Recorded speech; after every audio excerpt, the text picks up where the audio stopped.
अस्सलाम वालेकुम प्यारे दोस्तों। आज मैं आप लोग को बहुत हॉरर स्टोरी सुनाने वाली हूँ, लेकिन इससे पहले कराची का मौसम आप लोग के साथ शेयर करना चाहती हूँ, जो कि हल्की हल्की बूंदाबांदी शुरू हुई है। और यही मज़ा है कराची के मौसम में कि यहाँ हर वक्त तेज़ हवाएं और बादल छाए रहते हैं और फिर हल्की सी बूंदाबांदी भी शुरू हो जाती है। दोस्तों, अगर कराची का मौसम ऐसा ना होता और ये एहसानात अल्लाह के जो है इंसानों पे ना होते, तो शायद ही कोई कराची में वक्त गुजार सकता, क्योंकि कराची में बहुत गर्मी पड़ती है, लेकिन समंदर की तेज़ हवाएं साथ साथ होती है, जिसकी वजह से इंसान यहाँ ज़िंदगी बहुत अच्छे तरीके से गुज़र सकते हैं। दोस्तों, मैं चाहती थी कि सुबह सुबह बच्चे स्कूल गए तो आप लोग के साथ शेयर करूं कि किस तरह पल में यहाँ बारिश शुरू होती है, पल में जो है बादल छा जाते हैं और फिर धूप निकलती है। बहुत ज़बरदस्त मोमेंट। तो जब से कराची आई हूँ, लोग वहाँ कहते थे गांव में, स्वात में, पेशावर में, हर जगह कि यार यहाँ बहुत ज़्यादा गर्मी पड़ती, तुम क्या करोगी। जब मेरी मंगनी हुई तो चूँकि मेरे ससुराल लोग कराची में रहते थे, तो लोग मुझे ज़्यादा इस तरह कहते थे कि अरे तुम तो बहुत खाली हो जाओगी, वहाँ बहुत गर्मी है। तो मैं कहती थी कि अच्छा, लेकिन अब जब मैं आई हूँ तो मैं लोगों से कहती हूँ यार यहाँ कोई गर्मी शर्मी नहीं होती, गर्मी बहुत ज़्यादा होती है, ठीक है बहुत होती है, लेकिन साथ में तेज़ हवाएं समंदर की चलती है, जो कि अल्लाह के एहसानात है इन लोगों पे। तो आज मैं अपनी स्टोरी शुरू करना चाहती हूँ। अस्सलाम वालेकुम, हेलो गाइस, क्या हाल है दोस्तों। आज मैं एक बहुत बहुत बहुत डरावनी कहानी सुनाने वाली हूँ, जो कि कुदरत की तरफ से एक चीज़ होती है आपके साथ। ये एक ऐसी बुज़ुर्ग की कहानी है जो कि हमारी फैमिली में बहुत पहले गुज़र चुके हैं, और उसके बच्चे आज भी, उसके बच्चे, उसके पोते पोतियान सब जो है इस कहानी को आज भी मतलब अक्सर करते रहते हैं।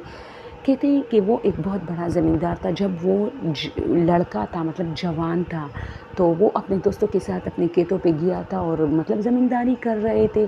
जून जुलाई का मौसम था, गर्मी बहुत ज़्यादा थी, तो ये लोग फिर जो है वापस घर आते थे तो नहाते थे। वहाँ नदियाँ, तालाब, चश्मे वगैरह गांव में वैसे भी बहुत ज़्यादा होते हैं और बहुत साफ़ सुथरे पानी इसके होते। तो उसने कहा कि हम लोग को काफ़ी गर्मी लगी, तो हमने सोचा कि चलो नहाते हैं। तो हम लोग गपशप करते करते एक नदी पे पहुंच गए, जो कि इसका पानी बहुत साफ़ था। तो हम लोग उसमें नहाने लग गई। इतनी बड़ी नदी नहीं थी, लेकिन फिर भी मतलब तेज़ थी, उसका पानी काफ़ी तेज़ था। तो उन्होंने कहा कि हमें बहुत मज़ा आ रहा था, हम एक दूसरे पर पानी गिरा रहे थे। तो अचानक झटके से जैसे मुझे किसी ने झटका दिया, मैं पानी में मतलब अंदर चला गया।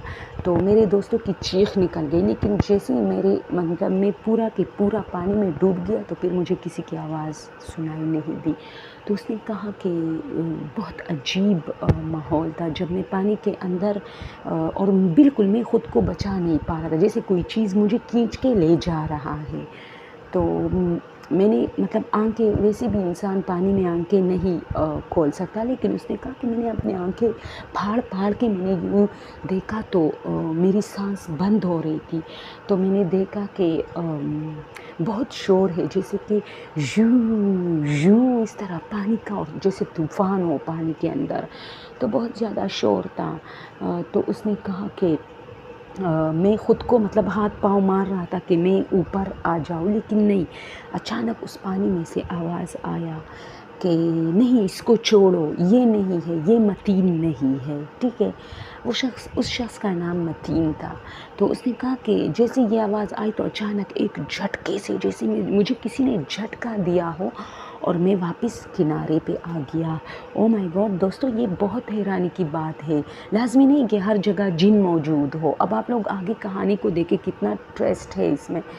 तो उसने कहा कि मुझे एकदम मतलब मैं किनारे पे आ गया। तो जब मैंने देखा, तो मेरे दोस्त इतने दूर मुझसे खड़े थे, यानी पानी मुझे इतना दूर लेके आए थे। तो वो मेरे पीछे, उन्होंने मुझे देखा कि ये किनारे पे आ गया है, तो वो लोग भी भाग के आ गए और मुझे थोड़ा किनारे से ऊपर किया, ताकि मैं और डूब न जाऊँ।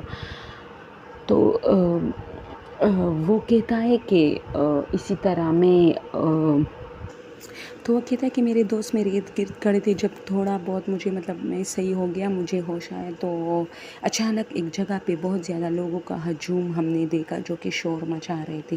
جب ہم ان کے قریب گئے تو انہوں نے کہا کہ ایک شخص مطلب ڈوب گیا ہے، اور اس کا دوست چیخ رہا تھا کہ متین متین، تو میں نے کہا متین تو میں ہوں، تو انہوں نے کہا کہ نہیں، یہ جو شخص ڈوبا ہے اس کا نام بھی متین ہے۔ اف خدایا!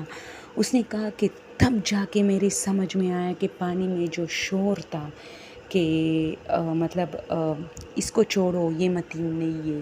تو مطلب یہ نہیں کہ فرشتے مطلب جس کا موت لکھا ہوتا ہے فرشتوں کو مسٹیک ہو گئی، نعوذ باللہ، ایسا کچھ نہیں تھا۔ لیکن وہ کہتا ہے کہ اللہ نے مجھے بھی اشارہ دیا اور مطلب مجھے بھی سمجھایا کہ دیکھو موت اتنا قریب ہوتا ہے انسان کے، کیونکہ میں نے تو خود کو مطلب مرا ہوا تسلیم کیا تھا کہ چلو آج نہیں بچ سکتی تم۔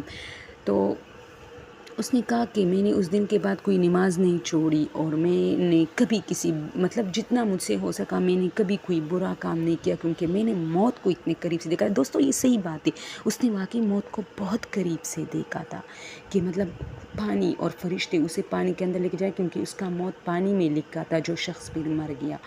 تو غلطی سے اس کو، تو یہ غلطی نہیں تھی بلکہ اللہ اس کو مطلب یہ ایک اچھا بندہ تھا، تو اللہ نے اس کو بھی اشارہ دیا کہ میں اسی طرح انسان کو موت دے سکتا ہوں۔ تو وہ پھر بوڑھا ہوا، اور آج کہتے ہیں کہ وہ بہت عرصے تک اس کہانی کو یاد کر کے روتا تھا اور ڈرتا تھا کہ میں نے ایک بار موت دیکھی ہے، پتہ نہیں دوسری بار کیسے ہوگی، اور حقیقت میں میری موت ہوگی یا پھر کسی اور کی۔ تو دوستو یہ بہت ہمارے لیے ایک سبق آموز بھی ہے، اور میرے خیال میں ڈراؤنی بھی ہے بہت۔ اس سے تو بڑھ کر کوئی ڈراؤنی کہانی ہو ہی نہیں سکتی کہ آپ کے ساتھ ایک ایسا، یہ ہمارے ساتھ نہیں ہوتا، ہم اس لیے اگنور کرتے ہیں۔ ذرا آپ لوگ سوچیں اگر آپ کے ساتھ ایسا ہو جائے، آپ پانی کے اندر جائے اور آپ اکیلے ہو، پانی آپ کو لے ڈوبے، اندر شور ہو اور آپ کا نام لیا جا رہا ہو کہ یہ والا نہیں، یہ دوسرا والا، مجھے تو بہت خوف آتا ہے، بہت ڈراؤنے۔ اوکے دوستو، کہانی لمبی ہو رہی ہے، میری باتیں ختم نہیں ہو رہی۔ Okay, thank you so much.